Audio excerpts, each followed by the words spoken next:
Mesdames et messieurs, nous vous invitons à suivre l'adresse du chef de l'État, son Excellence Félix-Antoine Tshisekedi, lors de la cérémonie d'ouverture du 5e Forum Investir en Afrique, qui se tient pour l'heure à Brazzaville du 10 au 12 septembre. Et suivre l'adresse du chef de l'État dans cette salle de conférence de Kin Télé. Excellence, Monsieur le Président de la Commission de l'Union africaine, Excellence, Monsieur le Vice-ministre des Finances de la République populaire de Chine, Monsieur le Vice-président de la Banque mondiale pour la région d'Afrique, Monsieur le Vice-président exécutif de la Banque chinoise de développement, Mesdames et Messieurs, distingués invités, c'est un honneur pour moi et toujours un plaisir de me retrouver dans la capitale de la République du Congo, où se tient la 5e édition du Forum Investir en Afrique. Permettez-moi de remercier le président Denis Sassou Nguesso, son gouvernement et l'ensemble du peuple frère de la République du Congo pour l'organisation réussie du présent forum et surtout pour l'accueil chaleureux qui nous a été réservé à ma délégation et à moi-même depuis le beach de Brazzaville jusqu'à cet instant où je prends la parole devant cette auguste assemblée.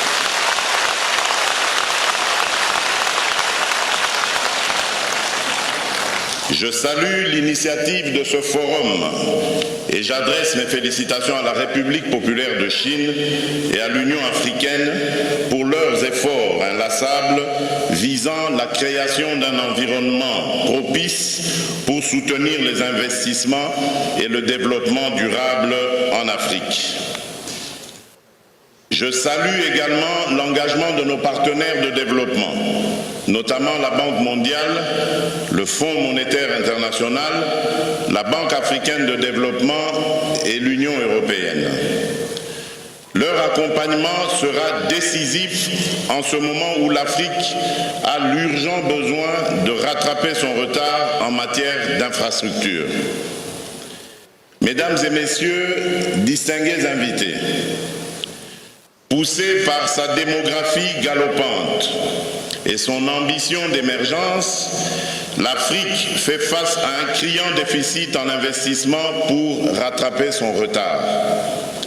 Selon la Banque africaine de développement, les besoins en investissement du continent africain se situeraient entre 130 et 170 milliards de dollars par an, dont 108 milliards pour les infrastructures. Sur ces estimations, à peine 60 milliards environ seraient effectivement mobilisés chaque année.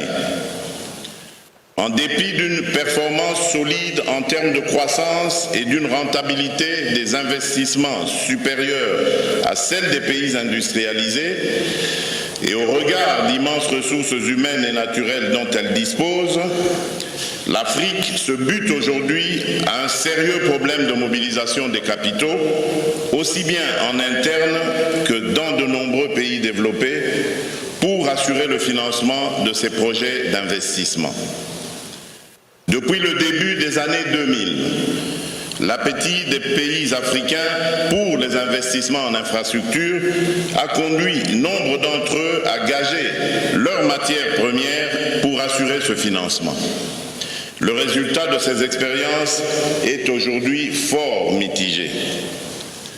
D'une part, il est apparu que les investissements en infrastructure ne peuvent suffire pour relancer durablement la croissance et l'emploi, dès lors qu'ils ne s'inscrivent pas dans un projet productif solide qui vise la diversification économique et s'appuie sur un capital humain de qualité. D'autre part, l'efficience de la dépense d'investissement en Afrique demeure faible du fait de la non-maîtrise des processus de planification, de conception, de coordination et de mise en œuvre des projets et programmes d'investissement. Distingués invités, mesdames et messieurs, la trajectoire de mon pays, la République démocratique du Congo, durant ces dernières décennies, constitue l'illustration de la situation générale de l'Afrique que je viens d'évoquer si haut. Et c'est très regrettable. C'est pourquoi, depuis mon accession à la magistrature suprême de mon pays, j'ai pris le ferme engagement d'opérer des profondes réformes dans plusieurs secteurs de la vie nationale. S'agissant à titre exemplatif du secteur minier, j'ai engagé le gouvernement à réfléchir profondément sur les voies et moyens pour la transformation localement de nos matières premières pour engranger les moyens financiers supplémentaires afin de les orienter vers les secteurs prioritaires de la refondation de l'État, de l'éducation, de la santé, de la promotion des jeunes, de l'autonomisation de la femme à travers des projets innovants. Pour y parvenir, le modèle de développement que j'ai choisi sera axé sur la construction, en dehors du Grand Inga, des centrales hydroélectriques de taille moyenne et des microcentrales pour assurer suffisamment l'accès à l'eau et à l'électricité dans toutes les provinces de mon pays.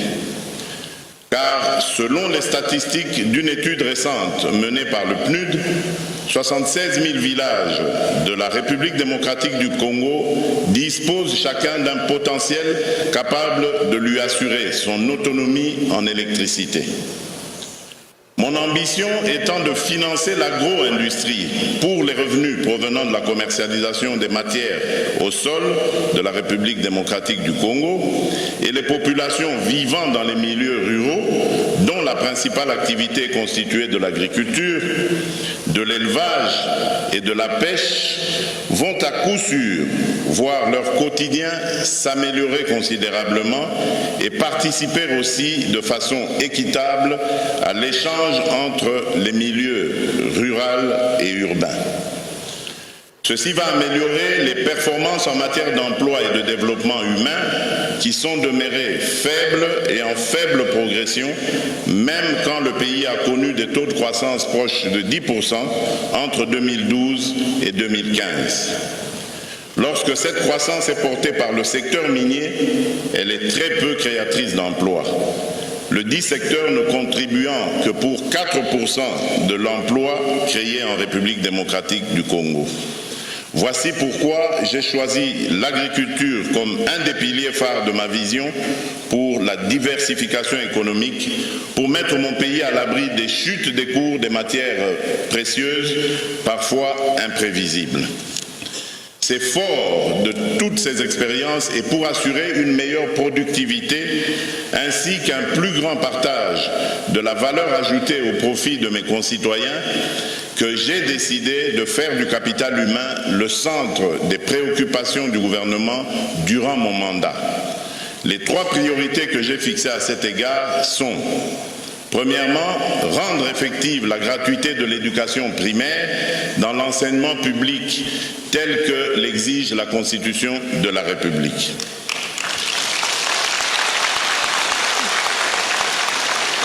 Deuxièmement, promouvoir une meilleure adéquation entre la formation et l'emploi à travers une stratégie de formation technique et professionnelle ambitieuse, conçue et mise en œuvre en partenariat avec les acteurs du secteur privé. Troisièmement, faire progresser le chantier de la couverture santé universelle en commençant dès l'année prochaine par les fonctionnaires et la petite enfance. S'agissant de la gratuité de l'éducation, celle-ci est effective depuis le 2 décembre de cette année. Elle portera en une année le total des dépenses d'éducation de 8% à près de 20% du budget, soit un niveau proche de la norme fixée par l'UNESCO. Il s'agit d'un effort exceptionnel qui appelle à une solidarité tout aussi exceptionnelle. Le deuxième chantier que j'ai ouvert est celui de l'énergie. Tous les projets publics et privés en rapport avec la production, le transport ou la commercialisation de l'électricité font l'objet d'un suivi attentif en vue de leur réalisation dans les meilleurs délais. J'ai présidé à cet égard le premier forum national sur l'électricité en août dernier dans la ville de Matadi, dans le but de mobiliser toutes les parties prenantes pour l'action. Je procéderai dans un proche avenir à la mise en place effective de l'autorité de régulation de l'énergie ainsi que l'agence de l'électrification rurale à l'effet d'accélérer la transformation du secteur de l'électricité rendue possible depuis sa libéralisation en 2014. Plus récemment, j'ai également présidé l'atelier de validation du plan national pour le numérique Horizon 2025, qui touche l'ensemble des secteurs de la vie nationale et prévoit la création d'une agence pour le développement du numérique, ADN en sigle. Distingués invités, depuis des décennies, la participation de mon pays aux chaînes de valeur mondiale est forte, mais se situe à des niveaux peu élevés. La République démocratique du Congo continue d'exporter des minerais à l'état brut. Cependant, à cause des nombreux obstacles, notamment celui résultant de la domination des multinationales dans divers secteurs, mon gouvernement a décidé d'encourager les entreprises capables et désireuses de transformer les matières premières localement, car cette stratégie nous permet de capter davantage de valeur ajoutée sur le territoire, laquelle se traduira en emploi de qualité.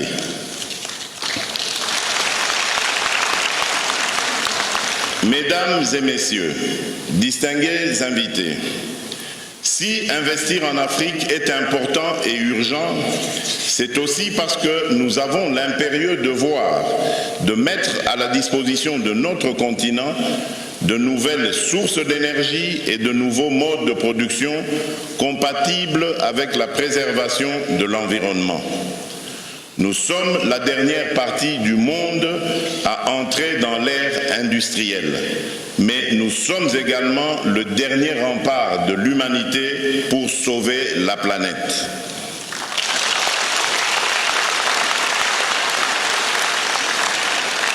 Conscient du rôle majeur de la République démocratique du Congo à cet égard, mon gouvernement a fait de la production d'énergie propre, non polluante et renouvelable la première de ses priorités économiques pour le quinquennat. Nous voulons ainsi préserver nos forêts en offrant à nos populations une alternative au bois de chauffe comme principale source d'énergie. J'ai également décidé de sortir progressivement mon pays d'un système agricole archaïque, à faible productivité et destructeur de notre patrimoine forestier, pour promouvoir une agroforesterie qui maximise notre avantage comparatif pour certaines cultures en se conformant aux bonnes pratiques et normes en matière environnementale.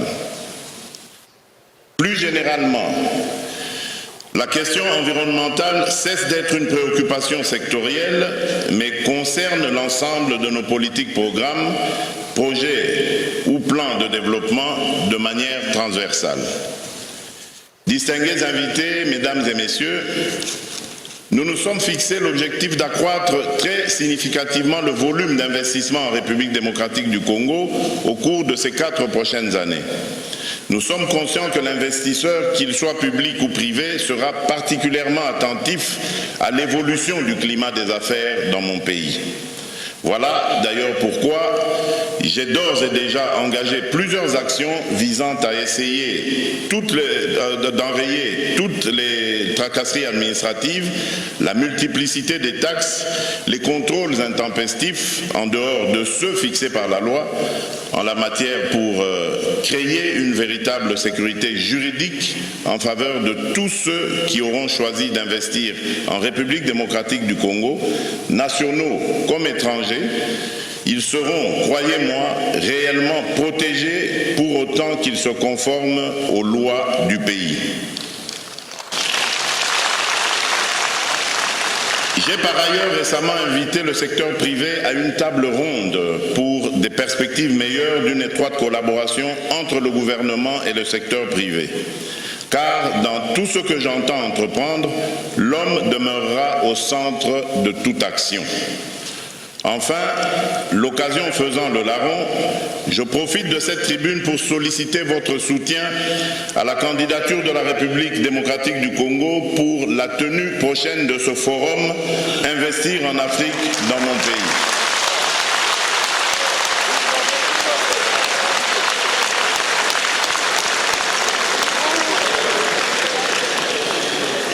Je sais que je peux compter sur vous et je n'en doute point.